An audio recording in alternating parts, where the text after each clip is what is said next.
Welcome my dear friends, welcome to everyone. সবাইকে আমি আমার চ্যানেলে স্বাগত জানাই।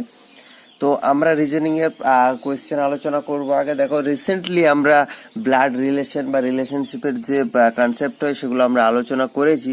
সো আমি চেষ্টা করছি যেখান থেকে হোক এই চ্যাপ্টারে যে সমস্ত প্রশ্ন আমি মোটামুটি প্র্যাকটিস করার সময় পাচ্ছি সেগুলো আমি চেষ্টা করছি এখানে দেওয়ার। ঠিক আছে, তো দেখো ভালো ভালো কতগুলো প্রশ্ন পেয়েছি, তো চলো সেগুলো ডিসকাস করি। দেখো, প্রথম যে প্রশ্নটা আছে, প্রথম প্রশ্নটা বলেছে A and B are sisters. ভালো করে দেখো, A and B are sisters, এই লাইনটার মানে এটাই ডিনোট করছি যে দুজনে কিন্তু female.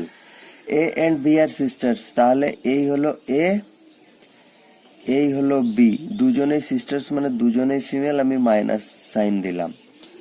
A is the mother of D, তাহলে এ হচ্ছে ডি এর mother.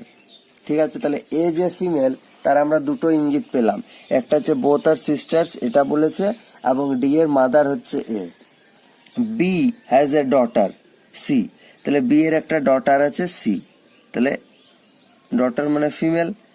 Who is married to F, তাহলে সি এর হাজবেন্ড হচ্ছে এফ, তাহলে এফ হলো পজিটিভ, এবং এরা যেহেতু আমরা বুঝতে পারছি স্বামী স্ত্রী, আমি একটা ব্র্যাকেট করে দিলাম। জি ইজ দ্য হাজবেন্ড অফ এ, তাহলে এর হাজবেন্ড যদি জি হয় তাহলে এরাও কাছাকাছি থাকবে, এরম থাকবে। ওকে, পেনটা শেষ হয়ে গেল। তা আমরা কি পেলাম, জি আর এও হচ্ছে হাজবেন্ড ওয়াইফ। তাহলে এরপর আমাকে বলেছে প্রশ্নটা, how is C related to D, C D এর সাথে কিভাবে সম্পর্কিত। তাহলে এই সি আর এই ডি, এই দুজনের মাঝখানে সম্পর্কটা আমাকে বের করতে বলেছে, তাই তো। তাহলে একটু ভালো করে ভাবি, তাহলে সি এর সাথে আমি ডাইরেক্টলি তো যেতে পারছি না, আমাকে এভাবে যেতে হবে। তাহলে সি, তাহলে বি সি এর কে হয় দেখো, B has a daughter C, তার মানে সি এর মা, বি হচ্ছে সি এর মা, প্রথম কথা, বিটাকে সি এর মা।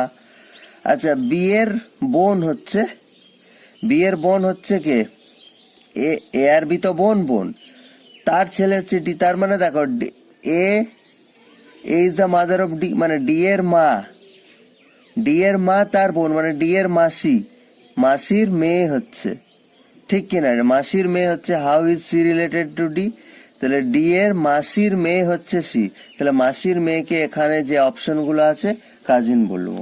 ঠিক আছে, আমি বাংলাতেও লিখে দিচ্ছি, এদের দুজনের মধ্যে সম্পর্কটা হচ্ছে মাসির মেয়ে, মাসির মেয়ে কে, সি, সি ডি এর মাসির মেয়ে কিন্তু, ঠিক ঠিক আছে, ডি কিন্তু ছেলে। বাট প্রশ্নটা চাইছে how is C related to D, C D এর কে হয় না মাসির মেয়ে হচ্ছে, যেটাকে আমরা কাজিন বলছি। ওকে, চলো 2 নাম্বার প্রশ্ন। খুব সুন্দর প্রশ্নগুলো আছে। 2 নাম্বার প্রশ্ন কি বলছে দেখো, Shyama says that father of Rajiv's father is my father. Shyama কি বলছে, ফাদার অফ রাজীবস ফাদার, তাহলে এইখানে আছে ধরে নাও রাজীব, এখানে আছে রাজীব বাবু, এখানে আছেন, ঠিক আছে। তাহলে ফাদার অফ রাজীবস ফাদার, তাহলে এখানে আছে রাজীবস ফাদার, ঠিক আছে, এখানে আছে রাজীবস ফাদার, ঠিক আছে। ফাদার অফ রাজীবস ফাদার মানে Rajiv's father father, Rajiv's father father মানে রাজীবের বাবার বাবা, রাজীবের দাদু এখানে আছেন। তাহলে father of Rajiv's father is my father, তাহলে এই রাজীবের যে বাবাটা আছে সেটা ওরও বাবা, তার মানে এই রাজীবের বাবার সাথে ওই লোকটা অর্থাৎ শ্যামা এখানে থাকবে, তবেই তো হচ্ছে। দেখো, ফাদার অফ রাজীবস ফাদার মানে রাজীবের বাবা, এটা রাজীবের বাবার ফাদার ইজ মাই ফাদার মানে এর বাবা যদি এটা হয় তার মানে এই লাইনে থাকবে।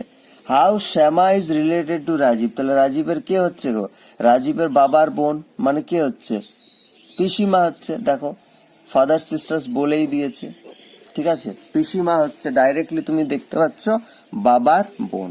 ওকে, চলো পরের প্রশ্ন।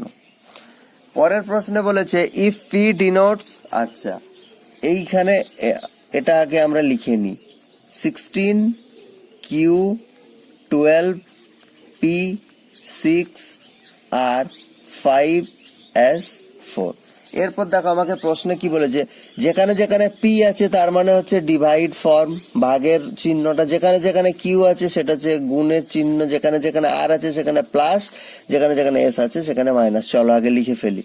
তাহলে 16 কিউ মানে কি গো, কিউ মানে ইনটু 12, পি মানে কি ভাগ 6, আর মানে কি, আর মানে কোথায়, আর মানে প্লাস 5, এস মানে -4। সিম্পল হয়ে গেল, এটার মধ্যে কিচ্ছু ছিল না। তাহলে দেখো সর্বপ্রথম ভাগের কাজ, তাহলে 6 2 12, এটা +5 -4, তাহলে 16 2 গুণের কাজ 32 +5 -4, তাহলে 32 আর 5 37 -4 মানে কত হবে 33। দেখো option D is the correct answer. বুঝতে পারলাম? দেখো খুবই ইজি ছিল, এটা কিচ্ছু ছিল না, জাস্ট ওইটুকু তোমাকে একটু ধৈর্য ধরে কোনটা কি ডিনোট করছে সেটা তোমাকে একটু পুট করতে হবে, তাহলেই তুমি ভ্যালুটা খুব ইজিলি বের করতে পারবে। দেখো তারপরের অঙ্কটা, মানে অঙ্কই বলো আর রিজনিংই বলো, if rectangle equal to 12, triangle equal to 15, square equal to 6, parallelogram equal to 4, circle equal to 3, then তোমাকে খুব ইজি একটা ইকুয়েশন দিয়েছে, আমি ইকুয়েশনটা এখানে লিখে দিচ্ছি।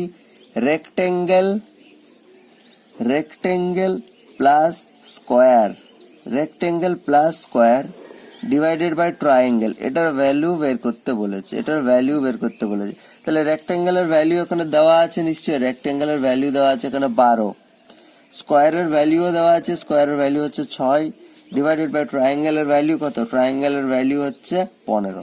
তাহলে সিম্পল এটা যদি আমি কাটাকুটি করি, তাহলে দেখো 12 আর 6 18 by 15, 3 6 18, 3 5 15, so 6/5 is the correct answer, option C. ঠিক আছে, সো আজকে এখানে শেষ হচ্ছে, আবার পরের ভিডিওতে দেখা হচ্ছে, ততক্ষণ ভালো থাকুন, সুস্থ থাকুন, থ্যাংক ইউ।